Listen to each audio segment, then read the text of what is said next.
Hi, my name is Yoti. Hello everyone, welcome back.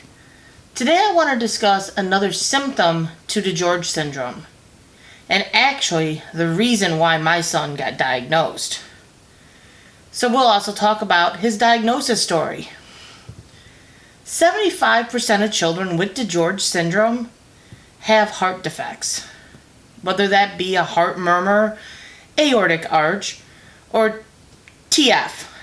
I can't say the name, so we're just going to say TF. There's many other aspects of heart conditions that can come up with digeorge. But my son had an aortic arch apparent with the subclavian artery.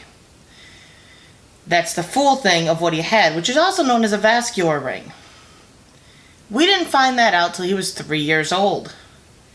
I was watching him one night and he was breathing. And he was struggling. His color was starting to change. He was almost gasping for air. You could see his chest really working hard, just trying to get those breaths in. I knew something wasn't right, so I ran him straight to the ER.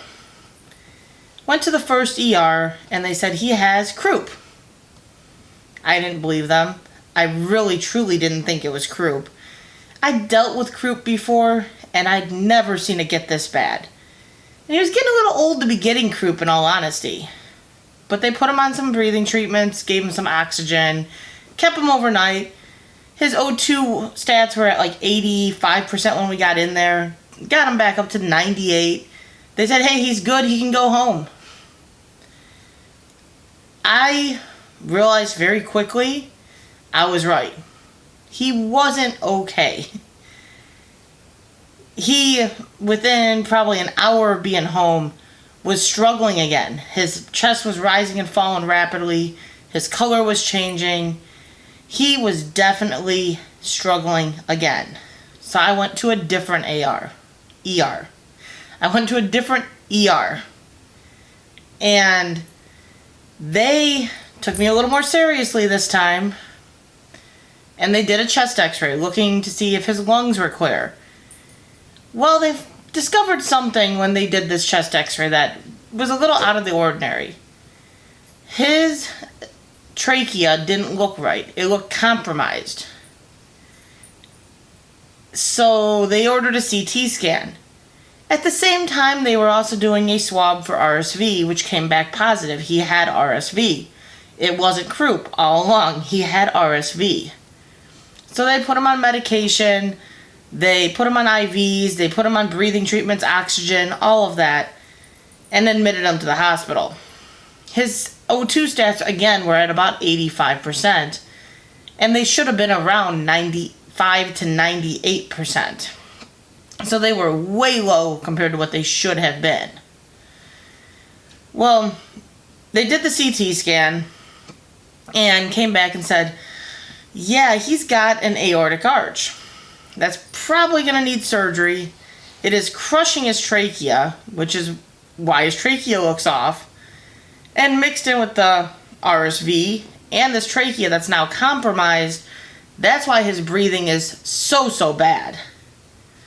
So here I am, my son's basically comatose, struggling to breathe, and I'm finding out he's going to need some sort of heart surgery.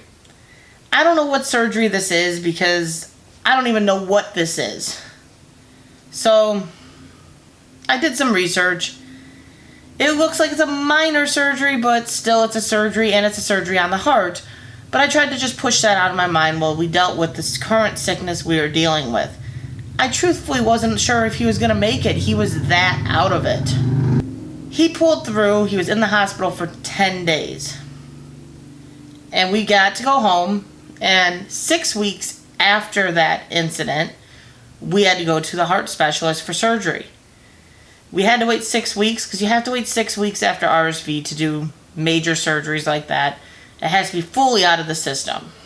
So we went ahead, went for the surgery, and thankfully this surgery is a relatively mild one, a relatively easy one. They don't have to cut the chest open. They don't have to do open heart surgery.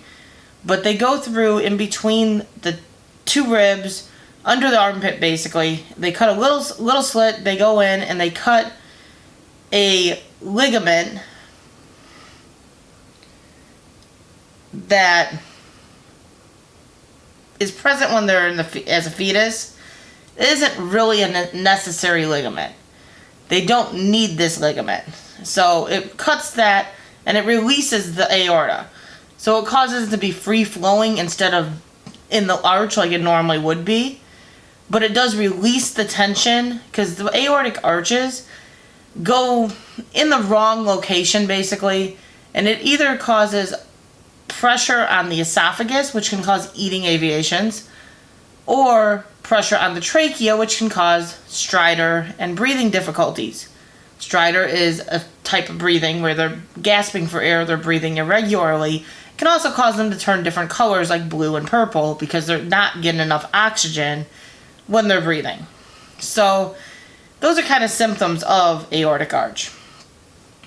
So he was in for surgery. I'm pacing, I'm nervous, I'm not really listening to what most people are saying to me.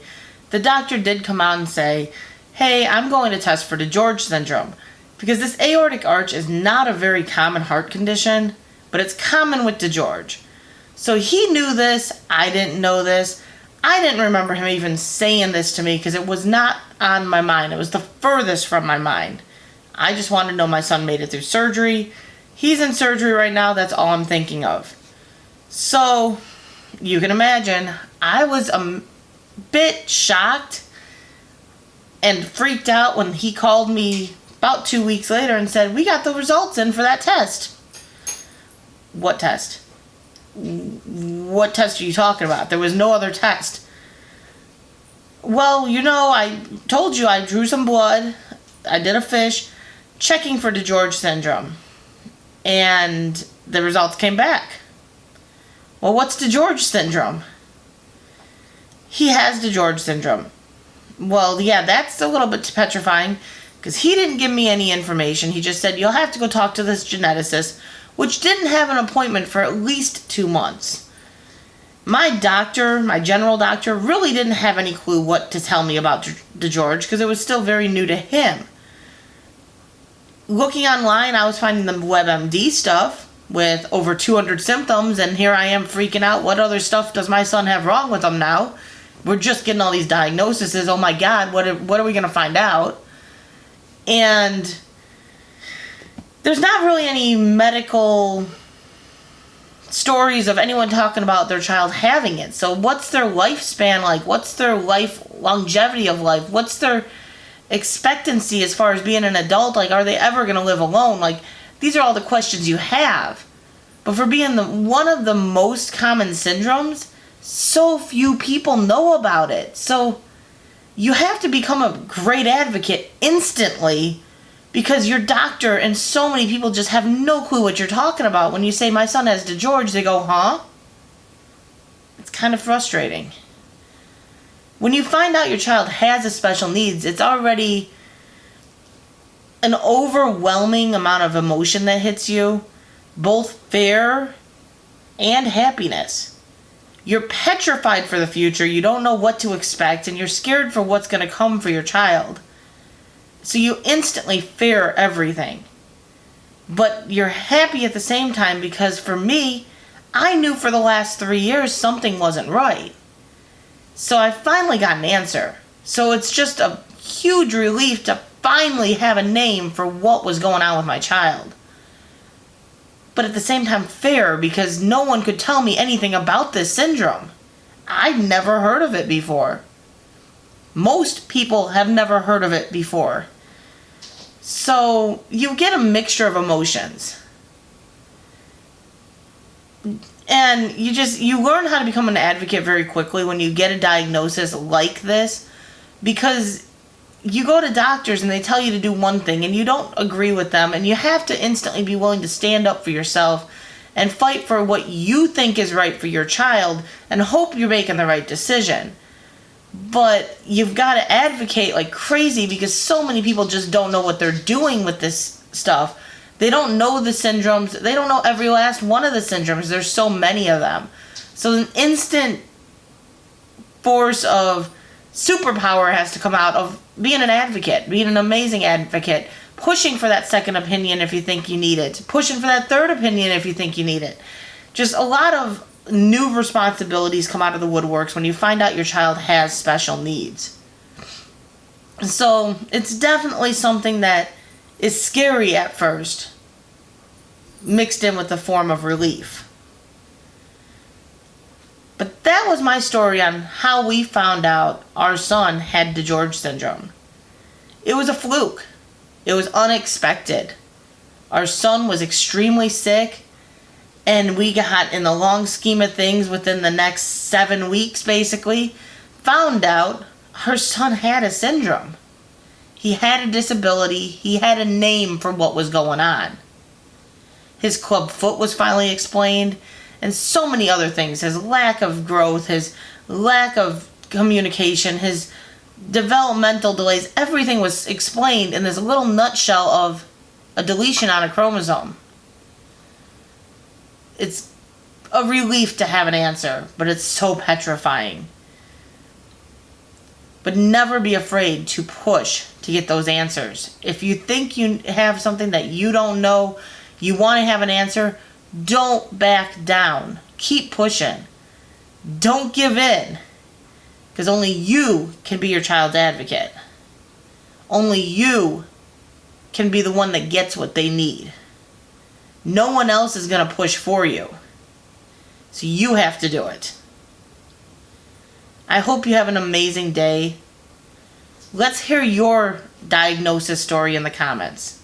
I would love to hear it. And just remember, you don't know what anyone is going through. So just be kind.